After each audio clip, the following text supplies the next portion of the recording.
guys, this is EckhartsLadder. Hello and welcome to another Star Wars video. So we've covered the Battle of Exegol a bunch of times on this channel, and I actually thought that my coverage was done, that I'd covered everything I wanted to. However, we actually just got a brand new video from the official Star Wars Kids channel of all places, which just gave us a ton of new information. The ongoing series Star Wars by the Numbers actually took a look at every ship in the Star Wars sequel trilogy. Now, they don't come anywhere near to covering every single ship, especially when it comes to the Battle of Exegol. However, we did actually get a name for some of the new ship variants, and one that I found very surprising. So there's been lots of discussion about the different Mon Calamari cruisers present at this battle. Most of us assumed that there was the MC-75, the 80, and the 85, and several variants for each ship type. However, we actually found out that that's not quite the case. In fact, a brand new generation of Mon Calamari cruisers was introduced, probably the most advanced type in Star Wars canon, the MC-95. And for reference, the MC-80 is the ships that we see in Return of the Jedi, the MC-75 in Rogue One, the MC-85 in the sequel trilogy, now the 95 is the newest entry. And we don't only see the MC-95, but we also see sub-variants including MC-95A through E. Now, some of these aren't actually identified in the Star Wars by the Numbers video because there's not necessarily super clear shots of them within the video, but I just find it interesting to know that there is this entirely new ship class, but there's actually more than that. The MC-95 did not first appear at the Battle of Exegol, but as pointed out by Star Wars lore keeper Leland Shee, was actually envisioned for Star Wars Galaxy's Edge, and we covered the Rise of the Resistance trailer that came out almost 2 years ago, back in November of 2018. There's that shot of the Mon Calamari cruiser accompanied by some resistant ships, and when I saw that, I personally just assumed that it was an MC-80 because it looks very similar to the traditional Home 1 style MC-80A. Maybe it's a little bit thicker and it does have those forward hangers, but no, Leland Shee confirmed not only that this is a different ship type, the MC-95, but one that was actually specifically designed for Galaxy's Edge. A lot of you guys might already know Admiral Nick over on Twitter and theforce.net, but he's a huge fleet junkie like myself and has done a really amazing job cataloging and counting literally every single ship in many scenes at the Battle of Exegol. So Nick has done a lot of legwork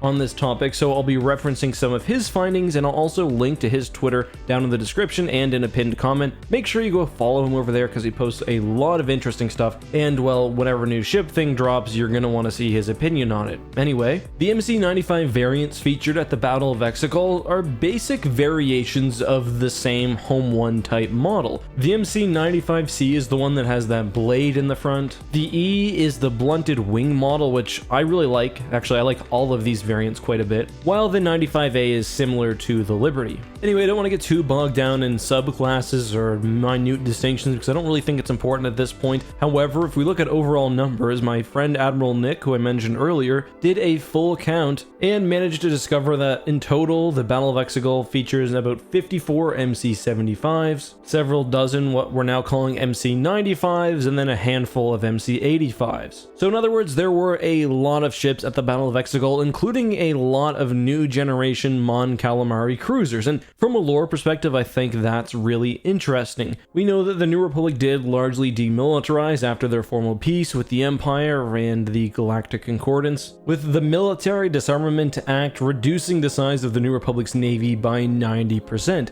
Now, clearly that still does leave some ships around. Many of those would have been destroyed at Hosnian Prime, others would have probably been scattered across the galaxy, but we still see a major show of force here, and particularly from highly advanced, presumably at least, Mon Calamari cruisers. So what's the explanation for this? Well, the most likely scenario is that as the centralized military of the New Republic became smaller, the military of planetary defense forces and system defense forces became larger, a decentralization of the military similar to what was around in the galaxy in the pre-Clone Wars era. The MC-95 probably was sold somewhat to the New Republic, but it's also very likely made its way to systems across the galaxy. This would have been the same with the MC-85 and other older Mon Calamari ship models as well. Nick and I talked about the weaponry and the attributes of the MC-95, and we both agreed that this probably wasn't the most well-armed vessel in the galaxy, honestly, the Galactic Concordance most likely had Ruzon Reformation-like limits on the weaponry of a given starship, but no doubt the MC-95 would have been great as a starfighter carrier. We see the 2 hangars on the base model in the Galaxy's Edge trailer, and it most likely would have had an improvement on the MC-85's shielding technology. And remember, the MC-85 itself was said to have a phenomenal experimental shield, so that was probably further advanced for the MC-95 production model. Another thing we got from the video was a formal name for what most of us, or at least I've been calling the Thick Neptune Bee. And that's the High Nestian Star Cruiser, and these ships are very large and very common. As Nick points out, they seem to be similar in both size and numbers to the Mon Calamari cruisers. There's perhaps more of these Thick Neptune Bees than there are Mon Calamari cruisers at this battle, so there's probably a similar situation here where a single planet or maybe a design is being pumped out in shipyards across the galaxy and sold to planetary defense fleets. So yeah, that's the new information we now know about the MC-95 class, along with some lore-friendly speculation by myself and some help from Admiral Nick. If you guys enjoyed this video, make sure to leave a like and subscribe over to my channel and of course Admiral Nick's Twitter. You know what the best part about all this is though? They didn't call it the MC-90, so there's still room for one of my favorite Legends Mon Calamari capital ships to be reintroduced into Star Wars canon, which I would be quite happy with. Today's hashtag AskEck question of the day comes from Kingdom LOL, who says, how do you come up with your video ideas? And this is an interesting question. A lot of my video ideas come up just from me rereading Star Wars books. I've always got 1 or 2 Star Wars books on the go. One because of my TapCap Transmissions podcast, which we do every week, and is sort of like a Star Wars book club.